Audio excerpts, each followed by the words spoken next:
SCR, there is still a role, you just don't know who to do it on. Gartner are a US technology and research company, and they apply the Gartner Hype Cycle for the introduction of any new technology to the market.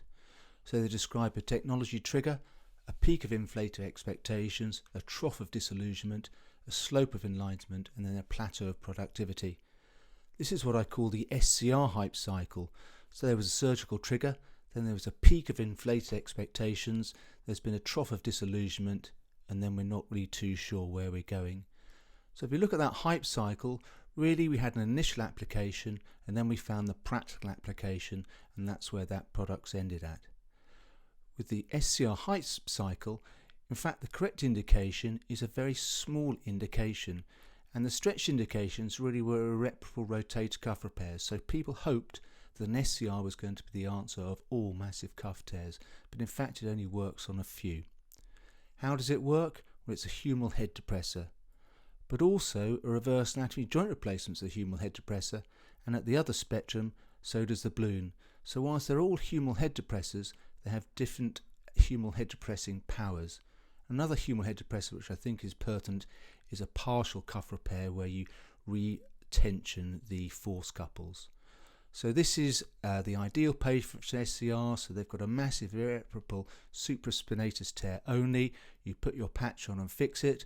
The most important part is then attaching that to infraspinatus and then pulling infraspinatus back up onto your patch, a little bit like doing a partial repair.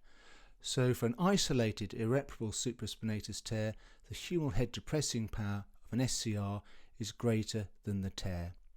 Who's the ideal patient? This is a patient I treated earlier this year, 62-year-old male truck driver. He injured his shoulder 4 years ago. He's got pain and is unable to abduct and has weakness on this. He's got strong supraspinatus signs, but he's got a good infraspinatus and subscapularis, and we can see on the sagittal scan that he's got a retracted tear. A few cuts more posteriorly, we can see he's got a good infraspinatus. On the axial view, we can see the subscapularis and infraspinatus are in good quality. And on the sagittal view, you can see there's some fat atrophy of the supraspinatus muscle belly, but infraspinatus and subscapularis are still in good standing.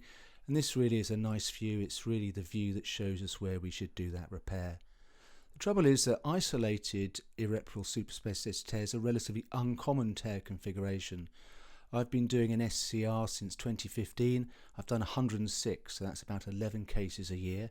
I do 500 cases in total a year, 200 of which are cuff, and so it's really only 5% of the rotator cuff surgeries I do are patients that are suitable for this type of repair. So what happens if you stretch the indications? So you've got an irreparable supraspinatus tear, but you've also got infraspinatus and subscapularis involvement. Well, people are putting bigger patches on, so they're putting 3 sets of anchors on the humeral side. They're putting tons more anchors into the glenoid.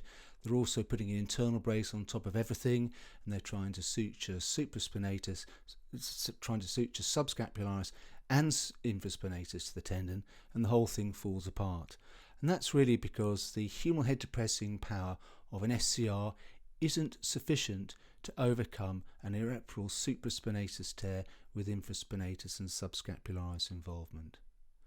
So what is the role of the SCR? Well, we go back to our SCR hype curve. We've got irreparable rotator cuff tears at the top, and we've got our correct indication. So really, SCRs should be reserved for isolated supraspinatus tears that are irreparable, and all of the other tears, we've got a whole bunch of other options for those: suprascapular nerve ablation, partial repair, delta retraining, a reverse, tendon transfer, or balloon.